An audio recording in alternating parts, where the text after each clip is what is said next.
If you still believe you have allies in the game of power, you have already been defeated. In the real world, no one is your friend.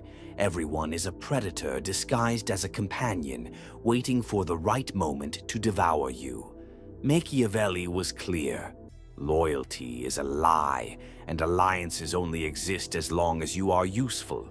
Fools fall into the trap of trust, while true masters know that every smile is a sharp knife ready to be buried in their back. On the board of power, there are only two types of people: those who control the game and those who are controlled. And if you haven't realized it yet, you are the pawn. The question is simple. Will you keep deceiving yourself, believing in the empty promises of others, or will you finally learn to play dirty and take control of your life? Ladies and gentlemen, let's begin with the truth no one wants to hear, but everyone knows deep down. In the game of power, friendship is a lie. I'm not talking about co-workers, casual acquaintances, or superficial relationships. I'm talking about that illusion we all hold in our minds, the belief that once you reach the top, you'll find loyal allies, unconditional friends, or someone who truly cares about you. The reality is harsh and simple. In the game of power, no one is your friend, and if you don't understand this, you will be consumed, crushed by the machine of the game. Nietzsche warned us. Every man of value has something with which to defend himself. And he wasn't just referring to material wealth or money. He was speaking of the fact that power, in its purest form, demands that you always remain vigilant, always prepared for betrayal. The world is not a place where sincere friendships thrive. It is an arena, a battlefield where predators roam disguised as lambs. Machiavelli, in his deep lucidity, warned us. Men forget the death of their father more easily than the loss of their patrimony. In other words, loyalty is a mirage, an illusion that only lasts as long as interests align.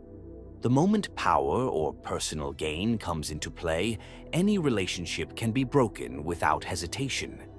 Now think about the great power dynamics you see around you, in businesses, in governments, even in the most intimate relationships. How many times have you seen a friend sabotage another to achieve their own goals?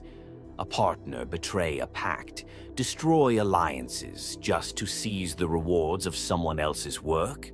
Or a leader who, in the name of loyalty, used shared secrets to shatter someone's trust?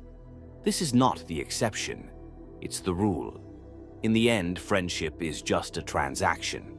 Like any other form of exchange in the game of power, it stands on two non-negotiable pillars: interest and convenience. When one of these pillars crumbles, the relationship disintegrates.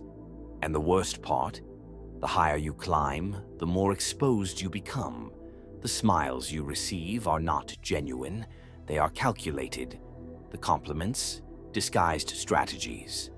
And the promises of loyalty, nothing but temporary contracts you sign unknowingly, only to watch them be torn apart at the first sign of weakness.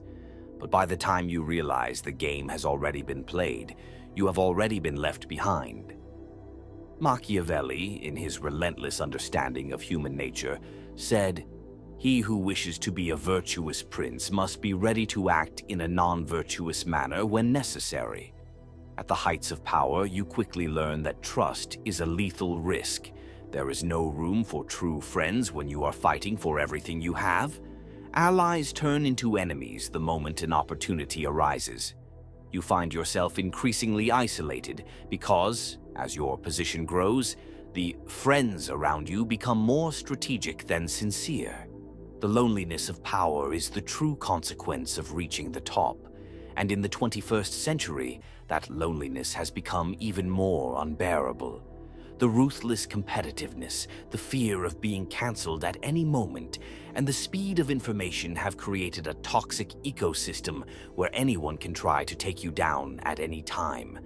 What once seemed like a circle of allies turns into a network of watchful eyes, scanning for any mistake, any slip-up to use against you.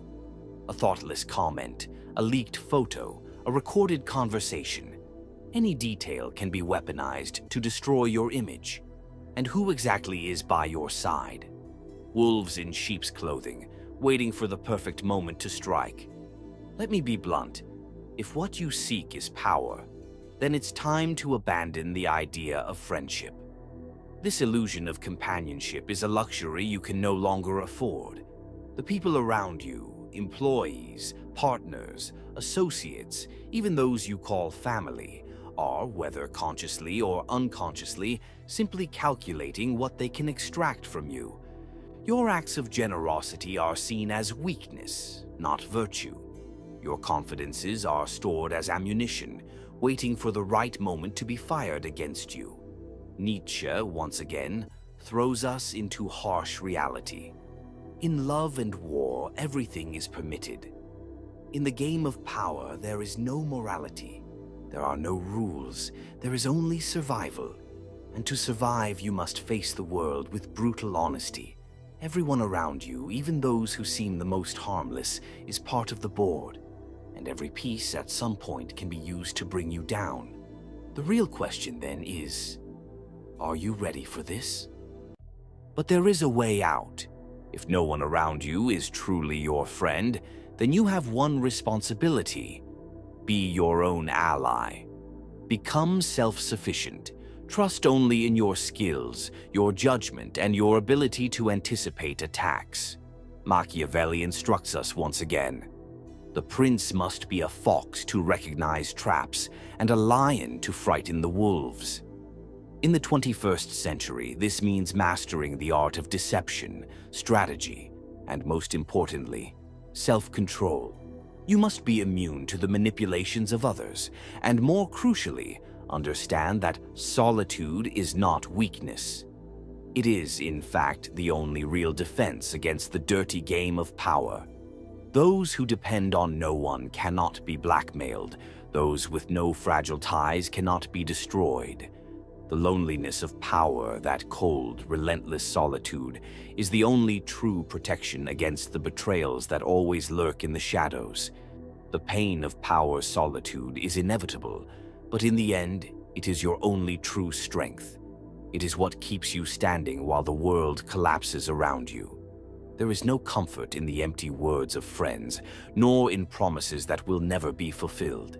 There is only silence, constant vigilance, and the awareness that, when all is said and done, all you truly have is yourself. We have reached the end, but the reflection lingers. Until next time, when we will continue exploring the labyrinths of the human mind. Until then, remember one thing. In the game of power, the only truth that never fails is that no one is your friend. Everyone is just a piece on the board, and the game is never personal. It is about survival. Use this truth as your shield, not as your excuse. And perhaps in the end, the only real thing is the illusion of what we believe power to be.